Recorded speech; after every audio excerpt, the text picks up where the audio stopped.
Hello, it's Chris Turton from christurtonecommerce.com, coming to you from sunny Shropshire. Today I'm going to talk about why certain plans of action for suspended Amazon accounts don't get reinstated by Amazon. And this can have huge stressful implications on you and your business, and you'll have money locked up in Amazon. You're probably watching this video in quite a frantic panic potentially because of what's happened, and there are reasons why. There's reasons why Amazon have rejected your plan of action, and it could be completely legitimate. So I'm going to go through some really simple, straightforward reasons as to why that happens.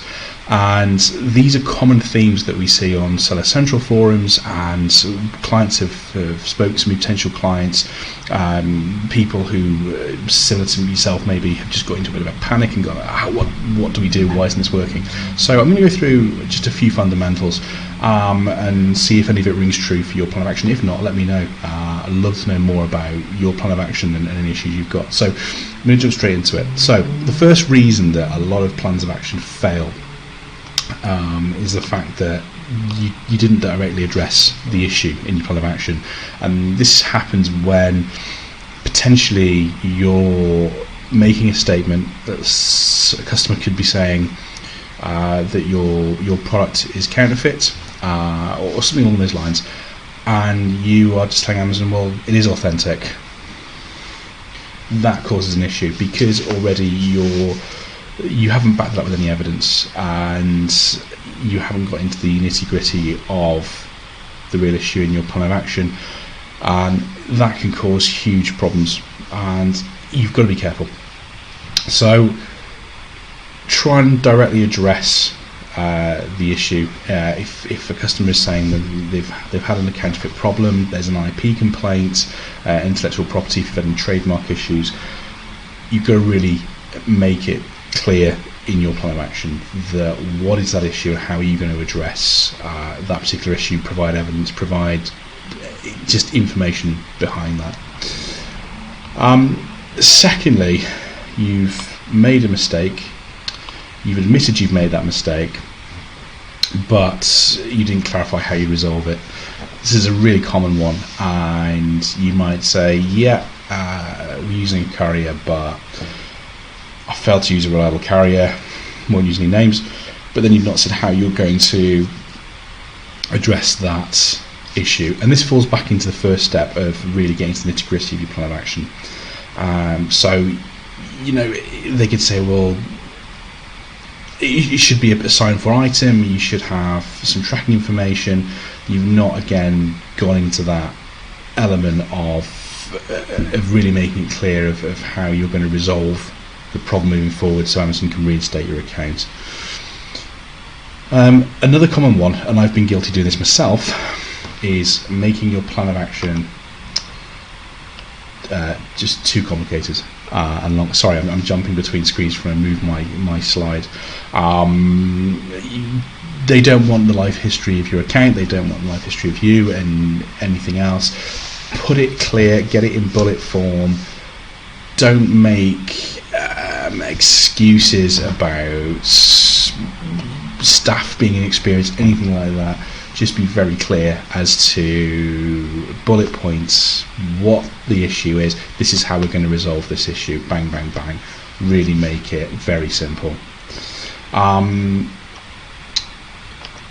Again, falling into a similar one, but this is a bit of a wider issue rather than just. Again, this goes back to the first point I made earlier, but has a very similar tone to it, but it's a bit more elongated. And this is probably the most common thing I see in failed plans of action for seller accounts. And you haven't provided enough evidence to back up your claim. These are things like manufacturer's proof, invoicing that's within the last year of the exact item you've got. So if someone does say the item is fraudulent or counterfeit, you're saying this is the manufacturer proof, this is the evidence I've got a letter of authorization. That's another great thing you can use for your plan of action. Provide evidence, and again make sure that it's really crystal clear as to what that is. Again, bullet points, keep it simple. And another one, number 5, is all about only covering a specific issue and not your account as a whole. So even though we've said earlier about effectively providing evidence and saying, you know, the absolutely clinical proof of what your issue is with your plan of action, you've not looked at your whole account. So you might say, well, okay, I've had this SKU, this ASIN, this Amazon ASIN, and it's not, we failed on it. We'll address this product code by moving to another carrier. Just a simple explanation. But the issue is not that SKU. The issue is your business process, and Amazon will take that into consideration. You have to be able to, again, keeping it very simple, take your entire account into consideration when you're doing your plan of action. How are you going to resolve it? Take your plan forward. And it's the same with if you've got ASINs that are non-authentic, say, or they've been claimed as non-authentic. You've got 3 ASINs and saying this ASIN, this ASIN, this ASIN is they are authentic, but the customer's saying they're not. Okay, what's the wider problem with the account there? What's the wider problem with your chain of supply, or what Amazon are claiming to be your chain of supply? So always keep that in mind.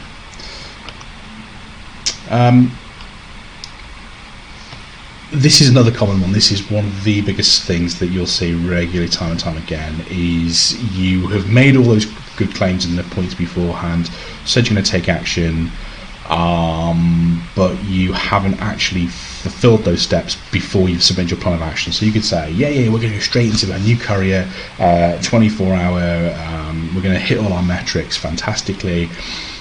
But you submit your plan of action and nothing has changed. There is no call to that information changing. This isn't just for suspensions, by the way. This is for everything. This could be for fulfilling prime orders, for anything where you need to provide a plan of action for Amazon, and it could be a wider scope of things, not just a suspension. So take action. Don't just send them the plan and just hope it all goes through. You need to take action on what you're doing. The final one, and this is a real clincher, and one you should be really aware of, is don't panic with your suspension and try and open a second account. It's against Amazon's terms and conditions to open a second seller account, and that could put you in jeopardy, and you could have them both suspended permanently and barred, and that could be it. Don't threaten legal action, and just beware of taking additional steps in terms of, if you have gone through the seller performance team and your plan of action is still awaiting, and it does sometimes take a while. It can take up to 30 days. I know it's a pain, but just bear that in mind. Don't threaten to take additional steps. Don't try and get other people involved from Amazon. I've spoken to a few Amazon category managers, and it doesn't do you any good. So yeah, in short terms of it, just try and create a plan of action that's really straightforward to the absolute structure of what the issue is, how you're going to resolve it, your account as a whole, and don't give them extra waffle, but try and clear the actions. How are you going to go through and make sure those actions are resolvable? You could be completely in the right. There is times where Amazon has suspended you incorrectly, which happens more often than you realise. But be absolutely concise and transparent with your information.